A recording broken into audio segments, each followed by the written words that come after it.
terhormat Bapak Kepala Sekolah SMP Negeri 3 Limburan, yang kami hormati Bapak, Ibu, serta staf tata usaha SMP Negeri 3 Limburan. Pertama-tama marilah kita panjatkan puji dan syukur kepada Tuhan Yang Maha Esa, karena atas izinnya lah kita semua bisa berkumpul di tempat ini dalam rangka acara diseminasi budaya positif SMP Negeri 3 Limburan. Baik, sebelum memulai acara pagi hari ini, izinkanlah saya membacakan susunan acara yang akan berlangsung. Yang pertama, pembukaan dimulai dengan doa.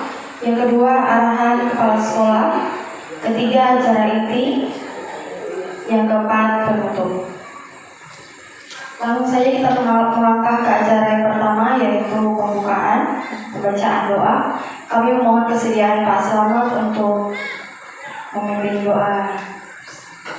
Yang terhormat Bapak Kepala Sekolah SMP Negeri 3 Limburan, yang kami hormati Bapak, Ibu Guru, serta staf di ruang guru. Mari sebelum kita melanjutkan acara kita pada pagi hari ini, kita berdoa kepada Tuhan Yang Maha Kuasa. Hanya dalam perjalanan kegiatan ini dari awal hingga akhir, kita semuanya diberikan kemudahan dan diberikan hasil yang maksimal untuk sekolah kita. Berdoa akan kami pimpin secara Islam. Bapak Ibu berkenan menyesuaikan berdoa kita mulai. Alhamdulillahirrahmanirrahim. Bismillahirrahmanirrahim. Allahumma sholli wa sallim wa barik ala sayyidina Muhammad walhamdulillahirabbil alamin. Segala puji dan syukur Allah kehadiranmu atas limpahan nikmat dan karunia yang Engkau telah limpahkan kepada kami ya Allah pagi ini, hingga kami semua para dewan guru beserta tetap usaha dapat hadir di sekolah ini dalam rangka yang Allah sebuah tanggung jawab yang besar. Ya Allah ya Rabb, pagi ini kami para dewan guru akan melaksanakan kegiatan diseminasi budaya positif SMP Negeri Limburan. Kami mohonkan ya Allah atas kemudahan kegiatan kami dari awal hingga akhir, dan kiranya Allah memberikan hasil yang maksimal untuk kebaikan SMP Negeri 3 Limburan. Allahumma lana anfusana wa lam taghfir lana wa tarhamna lanakunanna minal khasirin. Rabbana atina fid dunya hasanah wa fil akhirati hasanah wa qina adzabannar. Walhamdulillahi rabbil alamin. Berdoa. Baik, terima kasih Pak Selamat yang telah memimpin kita dalam doa. Selanjutnya kita melangkah ke acara kedua, yaitu arahan kepala sekolah. Kepada Bapak Gula kami. Assalamualaikum warahmatullahi wabarakatuh. Selamat pagi, selamat sejahtera untuk kita semua. Kita panjatkan puji syukur kehadiran Tuhan Yang Maha Esa, Allah Subhanahu Wa Taala, karena berkat limpahan rahmatnya sehingga pada pagi hari ini kita masih diberikan kesehatan untuk melakukan proses perubahan di dalam sekolah kita ini. Salam sehat tentunya untuk kita semua. Bapak Ibu yang saya hormati, untuk kegiatan di pagi hari ini, walaupun itu adalah bagian atau katakanlah tagihan dari CGB, dalam hal ini Bu Murni, namun yang lebih lagi bahwa sebagai praktek baik yang akan dilakukan ini sangat penting untuk kita semua. Paling tidak awal untuk kita buat perubahan dari sisi proses pembelajaran bagi Bapak Ibu yang belum ataupun waktunya tidak bisa masuk dalam program CGB, berarti sudah mendapat ilmu dari teman-teman yang lain. Saya berharap tidak hanya Bu Murni, masih ada guru-guru yang potensi untuk mengikuti jejak. Ya, kemarin saya sudah tanda tangani bunganya Miss Rina ya. Mudah-mudahan nanti ada lagi yang lain. Dan ini bukan hanya untuk ASN. Ya, bagi guru kontrak kesempatan itu berlaku untuk guru, bukan status yang diprioritaskan, tetapi semua guru yang penting masih punya kategori batas usia. Adapun nanti kalau ada kendala-kendala bisa kita diskusikan bukan hanya pada guru yang sudah masuk penggerak, tetapi silakan diskusi melalui guru-guru yang lain yang bukan penggerak pun pasti punya satu konsep. Ya, saya yakin kita semua sudah pernah buka PMN, ya, itu sudah kita lihat dan pasti tidak akan asing, walaupun progres untuk ketuntasannya masing-masing tergantung dari persentasenya kemauan dari Bapak Ibu guru. Bapak Ibu guru yang saya hormati, mari nanti kita simak secara baik-baik apa yang menjadi tujuan kegiatan di pagi hari ini. Terima kasih, waktu saya kembalikan. Wabillahi taufiq wal hidayah. Assalamualaikum warahmatullahi wabarakatuh. Selamat pagi. Baik, terima kasih Kepala Sekolah atas arahannya.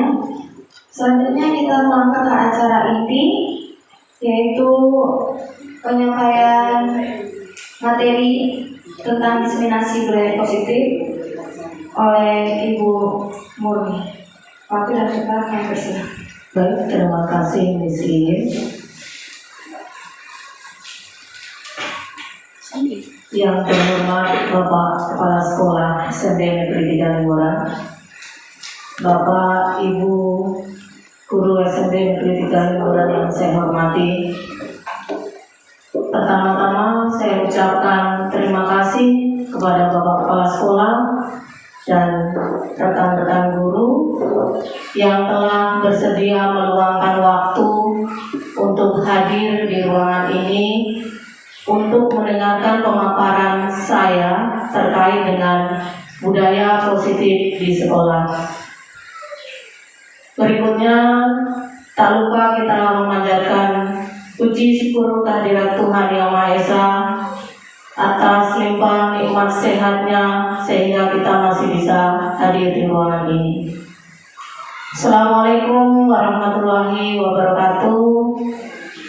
Selamat pagi Bapak Ibu.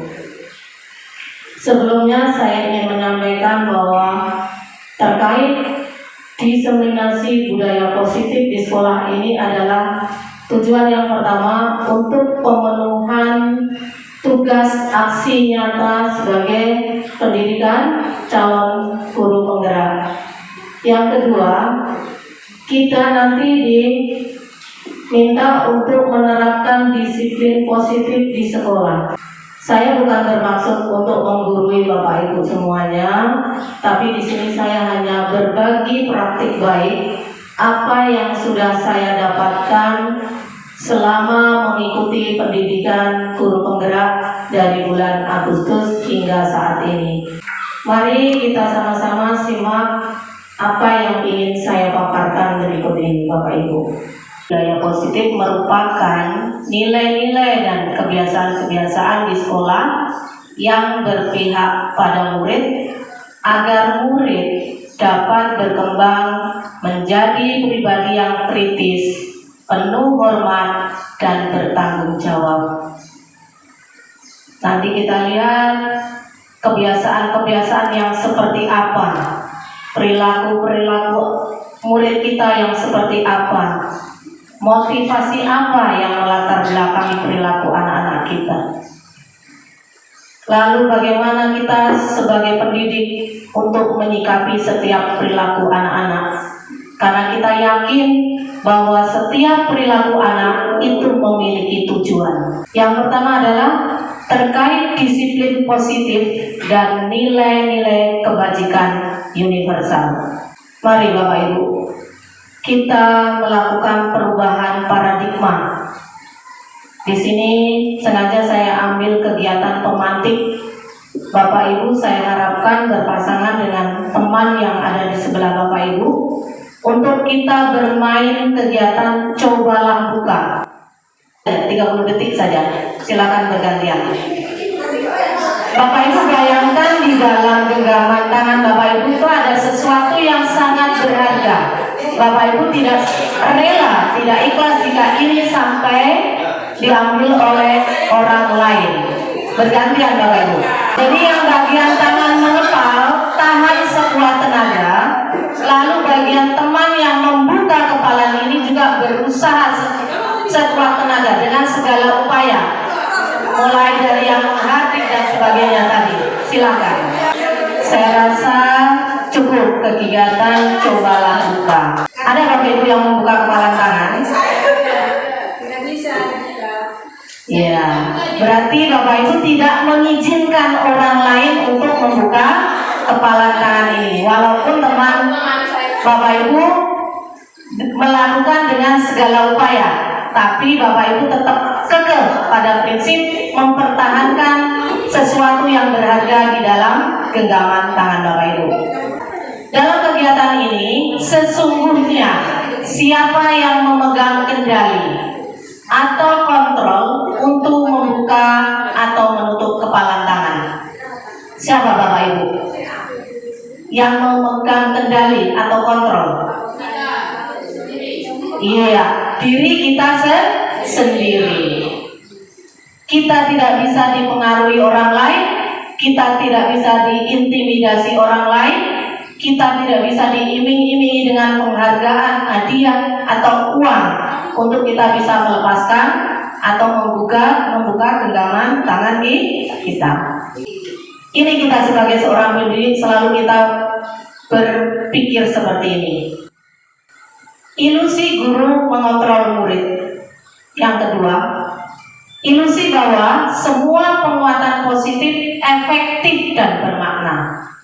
Yang ketiga, ilusi bahwa kritik dan membuat orang merasa bersalah dapat menguatkan karakter. Dan yang keempat, ilusi bahwa orang dewasa memiliki hak untuk memaksa. Ternyata 4 hal ini adalah semuanya ilusi Bapak Ibu. Kita berubah dari paradigma stimulus respon menjadi teori kontrol. Pada kolom stimulus respon, realitas kebutuhan kita itu sama. Sedangkan pada teori kontrol, realitas kebutuhan kita berbeda. Yang kedua, semua orang melihat hal yang sama. Pada tabel teori kontrol, setiap orang memiliki gambaran berbeda.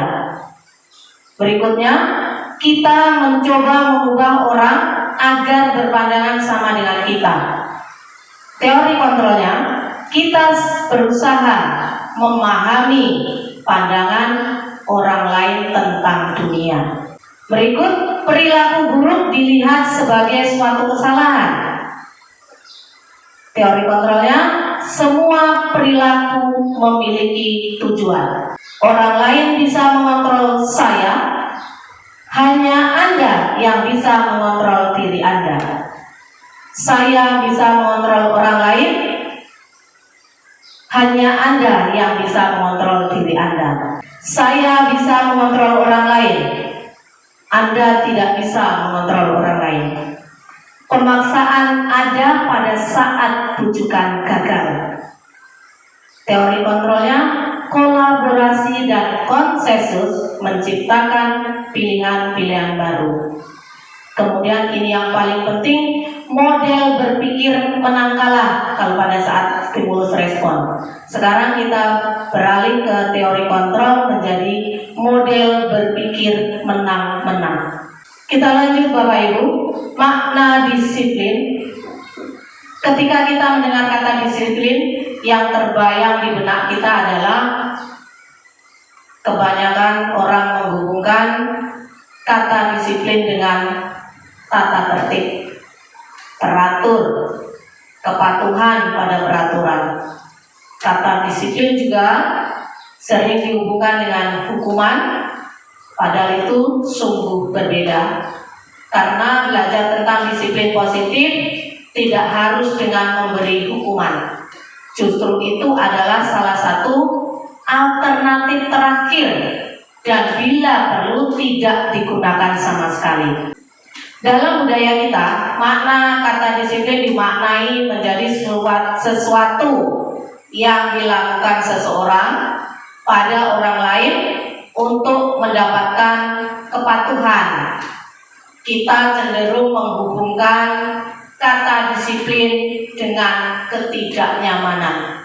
Ki Hajar Dewantara menyatakan bahwa untuk mencapai kemerdekaan atau dalam konteks pendidikan kita saat ini, untuk menciptakan murid yang merdeka, syarat utamanya adalah harus ada disiplin yang kuat. Disiplin yang dimaksud adalah disiplin diri yang memiliki motivasi internal. Seseorang yang memiliki disiplin diri berarti mereka bisa bertanggung jawab terhadap apa yang dilakukannya karena mereka mendasarkan tindakan mereka pada nilai-nilai kebajikan universal. Sebagai pendidik, tujuan kita adalah menciptakan anak-anak yang memiliki disiplin diri sehingga mereka bisa berperilaku dengan mengacu pada nilai-nilai kebajikan universal dan memiliki motivasi intrinsik. Nilai-nilai kebajikan adalah sifat-sifat positif manusia yang merupakan tujuan mulia yang ingin dicapai setiap individu. Dengan mengaitkan nilai-nilai kebajikan yang diyakini seseorang, maka motivasi intrinsiknya akan terbangun, sehingga menggerakkan motivasi diri dalam untuk dapat mencapai tujuan mulia yang diinginkan. Nilai-nilai kebajikan yang ingin dicapai oleh setiap anak Indonesia yang kita kenal yaitu profil pelajar Pancasila. Apa itu Bapak Ibu profil pelajar Pancasila? Ya, yang kita tahu ada 6 aspek. Mulai dari beriman, bertakwa pada Tuhan Yang Maha Esa dan berakhlak mulia, berkebinekaan global, bergotong royong, mandiri, kreatif, dan bernalar kritis. Tujuan mulia dari penerapan disiplin positif adalah agar terbentuk murid-murid yang berkarakter, berdisiplin, santun, jujur, peduli, bertanggung jawab, dan merupakan pembelajar sepanjang hayat sesuai dengan standar kompetensi lulusan yang diharapkan. Berikut yang kedua, teori motivasi, hukuman dan penghargaan. Dan yang ketiga, restitusi. Motivasi perilaku manusia itu ada 3. Yang pertama adalah untuk menghindari ketidaknyamanan atau hukuman. Yang kedua, untuk mendapatkan imbalan atau penghargaan dari orang lain. Dan yang ketiga, untuk menjadi orang yang mereka inginkan dan menghargai diri sendiri dengan nilai-nilai yang mereka percayai. Bapak Ibu, hukuman, konsekuensi, dan restitusi. Jadi kita sudah berubah paradigma kita, bukan lagi hukuman.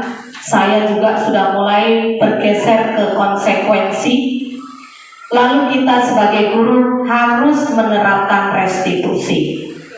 Apakah menurut Bapak Ibu, adakah perbedaan antara hukuman, konsekuensi, dan restitusi? Yang jelas berbeda ya Bapak Ibu ya. Ini Bapak Ibu, kalau hukuman itu sifatnya tidak terencana, tiba-tiba anak atau murid kita tidak tahu apa yang akan terjadi dan tidak dilibatkan.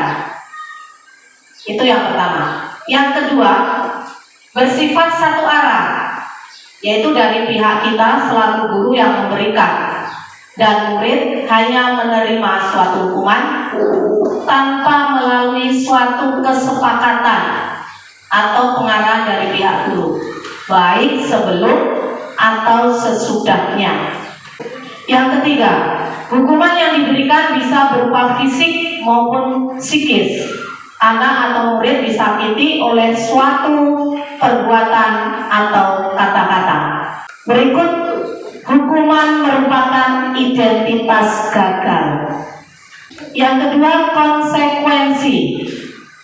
Levelnya di atas hukuman. Konsekuensi sudah terencana atau sudah disepakati, sudah dibahas dan disetujui oleh murid dan guru.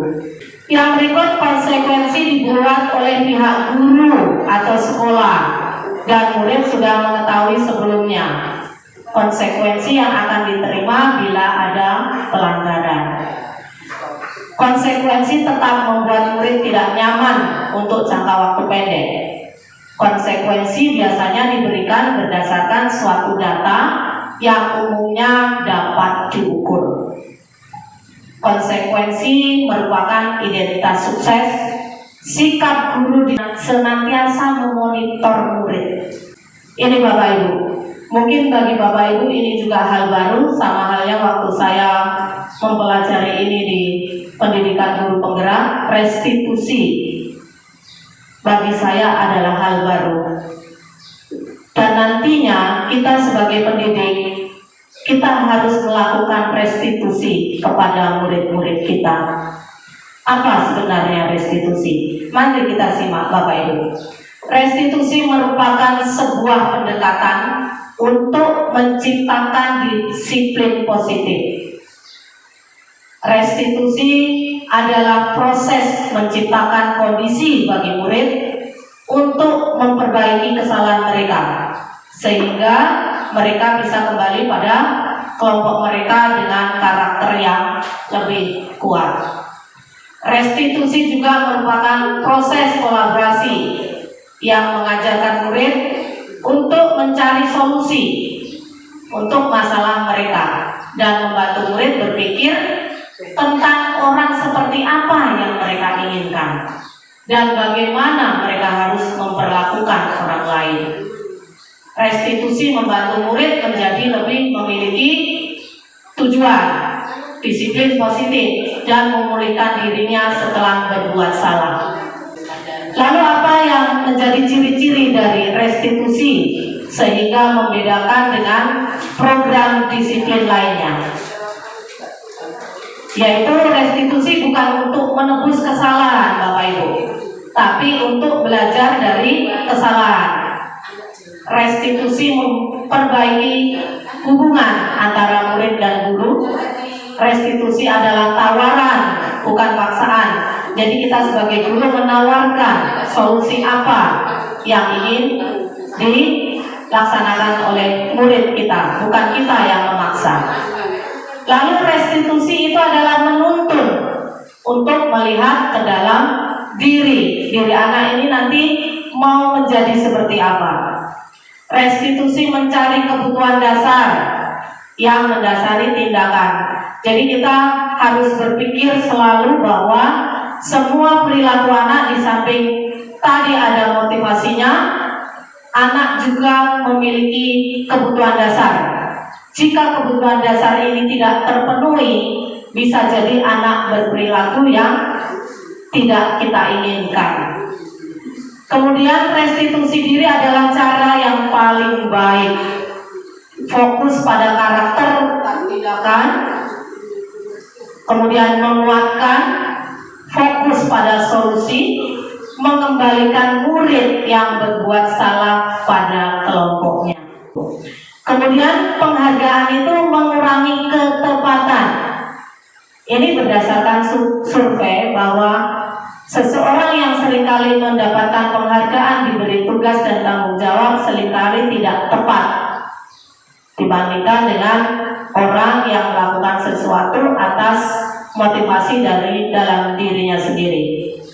Kemudian juga penghargaan itu menurunkan kualitas kerja seseorang yang selalu mendapatkan penghargaan. Makanya seringkali kita berpesan kepada anak-anak kita yang seringkali mendapat peringkat bahwa mempertahankan itu lebih sulit daripada meraih. Karena nanti penghargaan ini ternyata bisa menurunkan kualitas, bisa juga mematikan kreativitas. Penghargaan itu menghukum sebenarnya Bapak Ibu. Yang kita inginkan itu yang ini, motivasi dari dalam diri, yaitu motivasi intrinsik. Baik penghargaan maupun hukuman adalah cara-cara yang menghancurkan potensi untuk pembelajaran yang sesungguhnya. Tadi saya katakan di awal, saya minta kolaborasinya Bapak Ibu yang mengemban tugas sebagai wali kelas untuk membuat kesepakatan atau keyakinan kelas. Apa itu sebenarnya keyakinan kelas? Apakah ada bedanya peraturan kelas dengan keyakinan kelas, Bapak Ibu? Iya, jelas berbeda. Peraturan kelas itu biasanya guru atau sekolah yang membuat, lalu kita sosialisasikan kepada murid-murid kita. Mau tidak mau, suka tidak suka, murid-murid kita harus mematuhi peraturan kelas. Sedangkan keyakinan kelas adalah hasil kesepakatan antara murid dan guru. Ini keyakinan kelas. Keyakinan kelas adalah salah satu disiplin positif yang bisa diterapkan dalam membangun budaya positif di sekolah. Yang kedua, metode untuk menimbulkan kembali disiplin positif yang didasari oleh motivasi dalam diri. Dan yang ketiga, keyakinan yang terbentuk dari kesepakatan guru dan murid. Ini langkah-langkahnya dalam membuat keyakinan kelas, Bapak Ibu. Yang pertama adalah kita tanyakan pendapat murid tentang masalah dan harapan kelas. Kemudian yang kedua, eksplorasi ide dari murid untuk mencapai kelas impian sesuai dengan harapan yang murid utarakan tadi. Kemudian ambil kesimpulan dari ide murid. Yang keempat, ubah ide menjadi keyakinan kelas. Lalu tanda tangani kontrak keyakinan kelas. Lalu lihat bersama poster kontrak keyakinan kelas. Selalu ingatkan jika murid mulai mengabaikan kesepakatan. Yang terakhir ini juga penting, refleksikan bersama dalam kurun waktu tertentu. Ini Bapak Ibu, kita lanjut pada 5 kebutuhan dasar. Baik kita sebagai manusia, anak-anak pun sama Bapak Ibu, memiliki kebutuhan dasar ini. Yang pertama adalah bertahan hidup. Lalu kebutuhan dasar kita adalah penguasaan. Kita melakukan sesuatu, begitu pula dengan anak-anak, itu ingin menunjukkan penguasaan, bahwa saya mampu melakukan ini. Jadi Bapak Ibu perlu melihat bahwa ini adalah suatu kebutuhan dasar anak. Yang kedua, kasih sayang dan rasa diterima. Anak-anak membutuhkan kasih sayang kita, kemudian dia ingin rasa diterima juga di dalam kelompok kelas kita. Yang berikut, kebebasan. Anak-anak memiliki kebutuhan dasar, yaitu berupa kebebasan. Kemudian kesenangan. Anak-anak juga memiliki kebutuhan yang berupa kesenangan. Begitu pula dengan kita. Kita kadang boring, bosan, kita butuh refreshing sekejap untuk kita memenuhi kebutuhan kita, yaitu berupa kesenangan. Begitu pula dengan anak-anak kita. Pada saat proses pembelajaran, kita tidak dilarang Bapak Ibu Bahkan dianjurkan untuk kita menerapkan ice breaking baik di awal, di tengah, ataupun di akhir proses pembelajaran. Tergantung Bapak Ibu saja dalam pengelolaan kelas bagaimana, supaya kebutuhan anak dalam hal kesenangan itu bisa terpenuhi.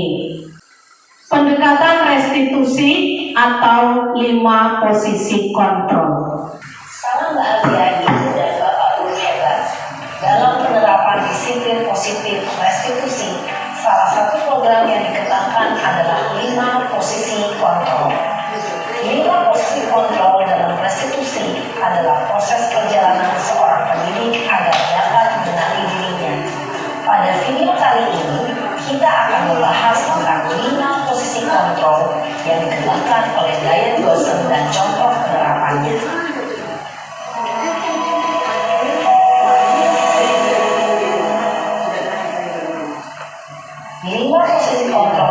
Bapak Ibu boleh menyimak, nanti Bapak Ibu bisa menentukan kita sebagai guru ada di posisi kontrol yang mana yang selama ini kita lakukan, Bapak Ibu. 4. Posisi pemantau atau monitor, dan 5. Posisi manajer. Untuk lebih memahami kelima posisi tersebut, mari kita saksikan kasus Naren yang terlambat hadir 20 menit di sekolah dan melihat bagaimana kelima posisi kontrol dalam menghadapi masalah tersebut.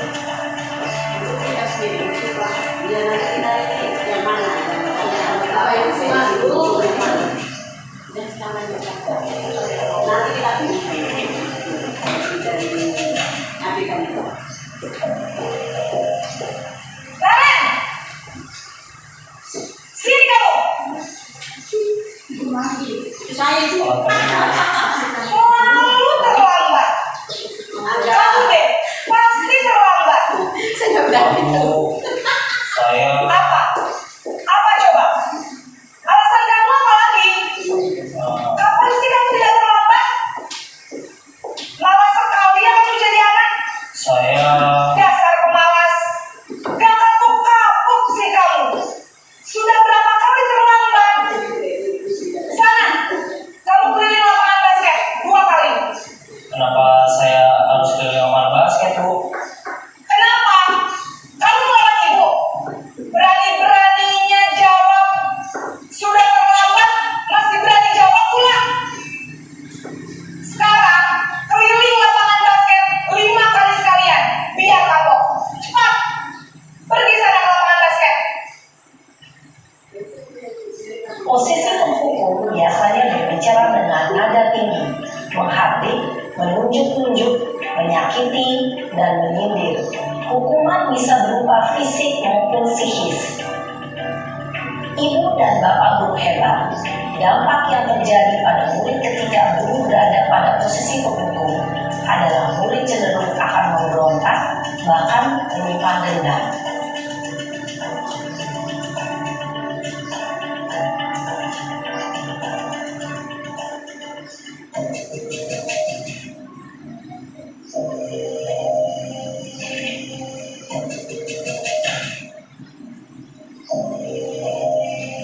Naren!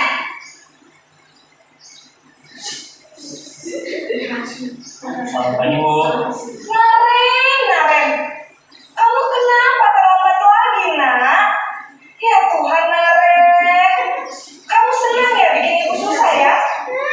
Kalau kamu terlambat lagi, nanti ibu yang ditegur bapak kepala sekolah, nak. Sampai ibu tidak bisa membina kamu. Aduh, gimana ini?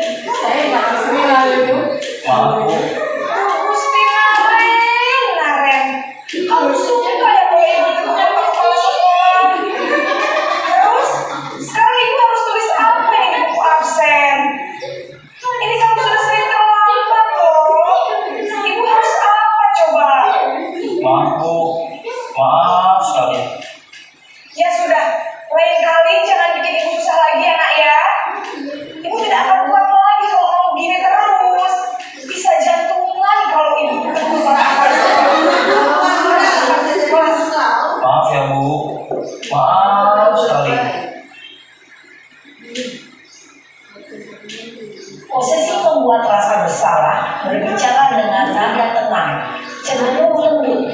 Namun kata-kata yang diutarakan membuat murid merasa menjadi orang yang gagal, memandang buruk dirinya sendiri, merasa tidak berharga, dan tidak sanggup membahagiakan orang lain.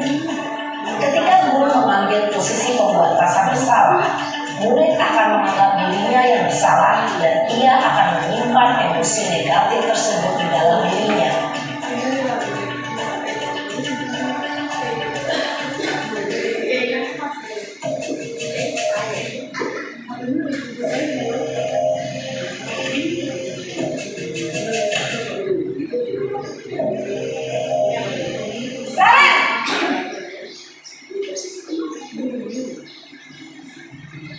Selamat pagi Bu.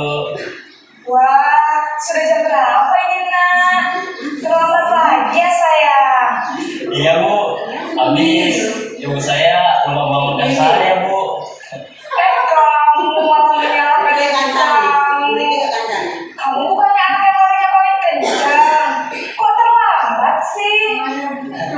Iya Bu, saya memang terlambat bangun tadi. Jadi biarpun saya lari kencang, tetap gak kejar Bu. Ya sudah sana. Nanti lain kali larinya lebih kencang lagi ya. Biar gak terlambat lagi. Bikin senang ibu demi ibu. Bisa kan? Bisa lah Bu. Ya sudah sana masuk kelas. Ibu beresin urusan absen kamu. Kamu ini ada-ada saja. Dalam posisi teman, guru berbicara dengan nada suara ramah, akrab, cenderung bersenda gurau untuk menjaga suasana tetap santai. Murid akan merasa senang, aman, dan akrab dengan guru. Identitas yang tercipta adalah namun perlu diingat, karena ini masih dorongan eksternal, maka ada faktor ketergantungan dari murid kepada orang tertentu. Di sini guru absennya, sehingga di lain waktu murid bisa berperilaku baik, namun hanya kepada orang-orang tertentu saja. Apa yang gitu kan?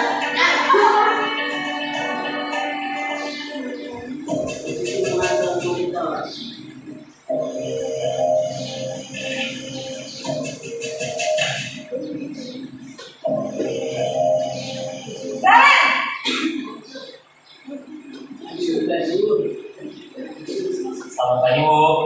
Naren, apa peraturan sekolah kita tentang jam berapa kita harus masuk sekolah, nak? Kita harus di sekolah jam 7 Bu.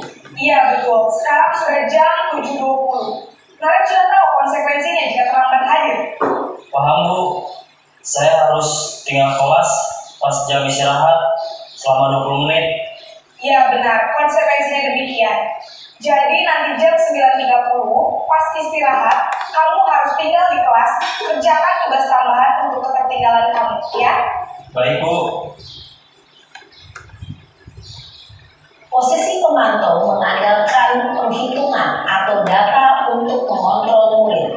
Guru mengarahkan murid berdasarkan peraturan dan konsekuensi. Seorang pemantau menunjukkan bahasa tubuh dan ekspresi wajah yang datar dan cenderung formal.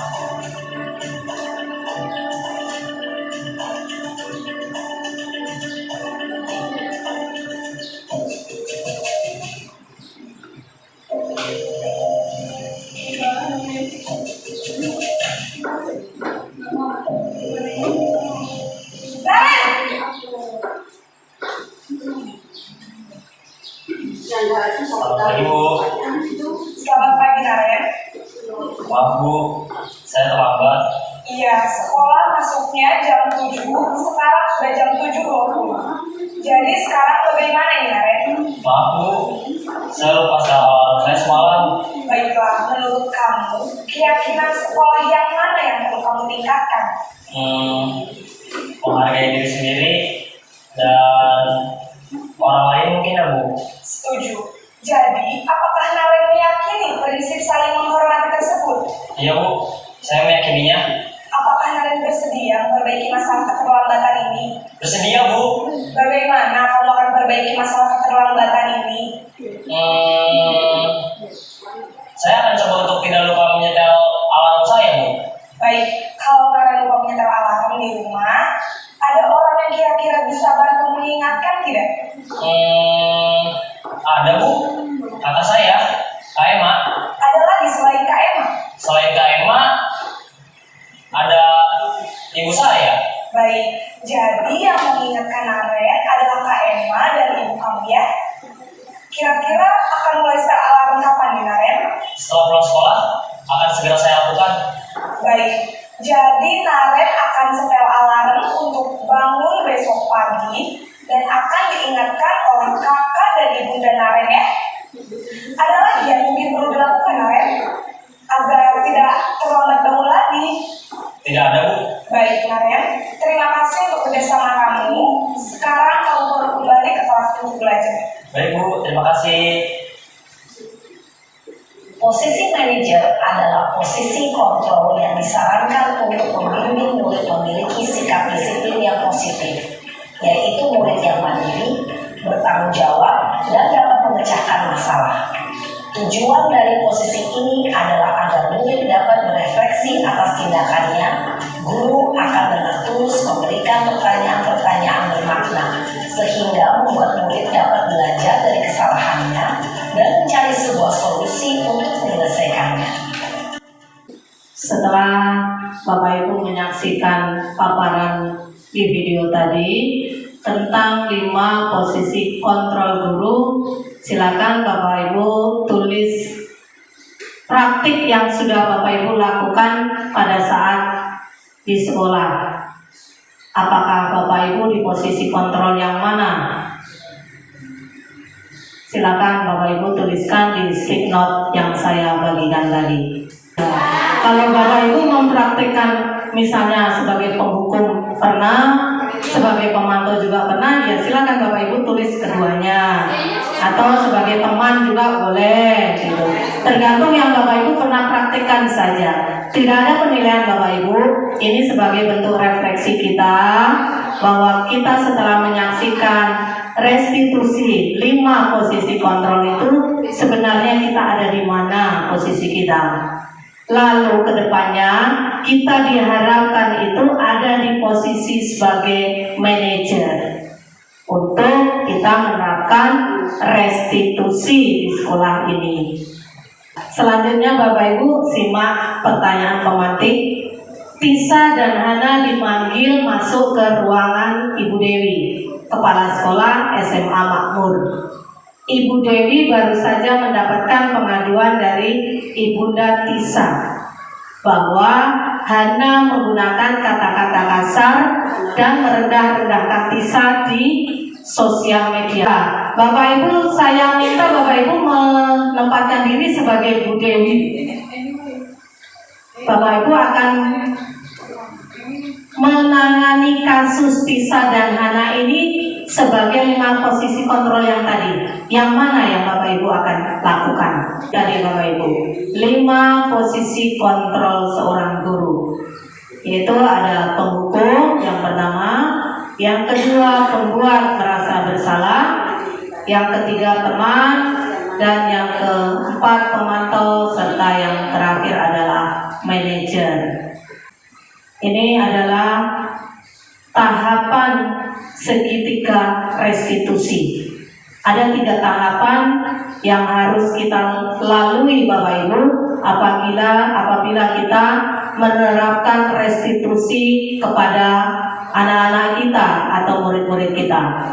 Yaitu yang pertama adalah kita harus menstabilkan identitas seperti yang tadi di video 5 posisi kontrol tadi, seperti yang dilakukan di posisi manajer tadi, bahwa ibu guru tadi menanyakan kenapa kamu datang terlambat dan sebagainya tadi. Itu adalah bentuk dari menstabilkan identitas dulu, bahwa setiap orang juga pernah melakukan kesalahan. Kemudian yang kedua, validasi tindakan yang salah. Kita validasi tindakan apa saja yang salah, lalu kita meminta anak untuk menemukan solusinya supaya dia tidak melakukan kesalahan lagi. Lalu yang terakhir, menanyakan keyakinan yang seperti tadi saya katakan bahwa Bapak Ibu wali kelas juga harus membuat keyakinan kelas. Atau nanti kita bersama-sama juga membuat keyakinan sekolah, sehingga jika anak berperilaku yang tidak sesuai dengan keyakinan sekolah kita, ini di sini yang di tahapan ketiga, menanyakan keyakinan kelas apa yang sudah dilanggar anak tersebut, lalu bagaimana dia memperbaiki dirinya, lalu dia kedepannya jika berperilaku seperti itu mau jadi orang seperti apa, lalu mau jadi orang impian yang seperti apa yang dia inginkan. Setelah dia mendapatkan solusi atas kasusnya, kita akan mengembalikan murid kepada kelompoknya. Kita tidak boleh mengasingkan anak-anak setelah anak-anak itu berbuat salah. Jadi demikian budaya positif yang bisa saya paparkan dan saya bagikan kepada Bapak Ibu. Saya mengucapkan terima kasih banyak atas kehadiran Bapak Ibu, atensi Bapak Ibu, tetap bersabar mendengarkan, menyimak apa yang saya sampaikan. Sekali lagi, saya hanya berbagi praktik baik apa yang saya dapatkan selama mengikuti pendidikan guru penggerak. Demikian Bapak Ibu, saya ucapkan terima kasih sekali lagi. Selamat siang. Assalamualaikum warahmatullahi wabarakatuh.